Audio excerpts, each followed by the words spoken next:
नमस्कार, आप live cities देख रहे हैं। मैं हूं जय शुक्ला। शिक्षकों को अगर हम भगोड़ा कहें तो आप क्या कहें?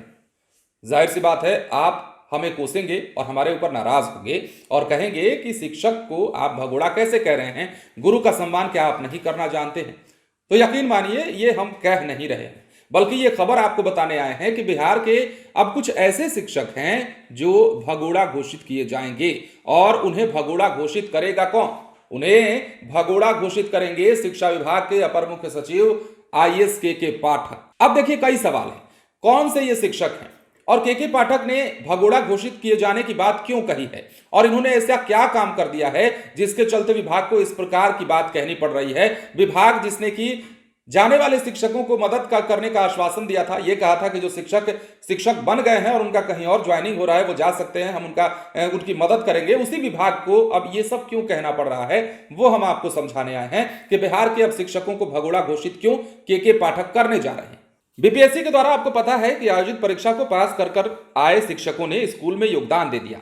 पहले चरण में चयनित 1 लाख से अधिक शिक्षकों ने अब योगदान दे दिया है। दूसरी तरफ योगदान देने के बाद कई शिक्षक अपना इस्तीफा भी सौंप चुके हैं। नौकरी छोड़ने की अलग अलग वजह उन्होंने बताई है।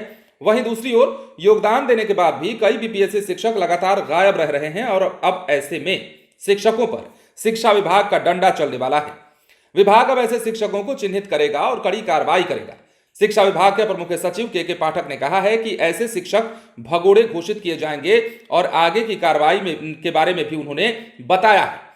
अब देखिए, किन शिक्षकों को भगोड़ा घोषित किया जाएगा उसको भी आप जान लीजिए और क्या कारण है कि इनके लिए इस प्रकार के शब्दों का उपयोग करना पड़ रहा है के पाठक को, शिक्षा विभाग को। जरा समझते हैं। अब देखिए, स्कूलों में पहले चरण में योगदान देने के बाद से लगातार गायब रहने वाले शिक्षकों को भगोड़ा घोषित किया जाएगा। साथ ही उनकी सूची तैयार कर उन्हें अगले चरण की किसी भी भर्ती परीक्षा में शामिल नहीं होने दिया जाएगा। शिक्षा विभाग के अपर मुख्य सचिव के पाठक ने साफ इस बात को कहा है। जब मुजफ्फरपुर में थे तब भी मिठनपुरा में स्थित शिक्षा भवन से ही उन्होंने अपनी बातों को कही, और जब प्रेस कॉन्फ्रेंस के माध्यम से, वीडियो कॉन्फ्रेंसिंग के माध्यम से, माफ कीजिएगा, वो संबोधित कर रहे थे, इस दौरान भी उन्होंने ये बात कही। तो तमाम बातें के पाठक कह रहे हैं। अब प्रदेश स्तर पर भगोड़े शिक्षकों की सूची भी तैयार करने का उन्होंने निर्देश दिया है। कहा है कि ऐसे शिक्षकों को भी चिन्हित करें जो लगातार अब्सेंट रह रहे हैं। यह भी कहा है कि प्रदेश स्तर पर भगोड़े शिक्षकों की सूची तैयार की जाएगी।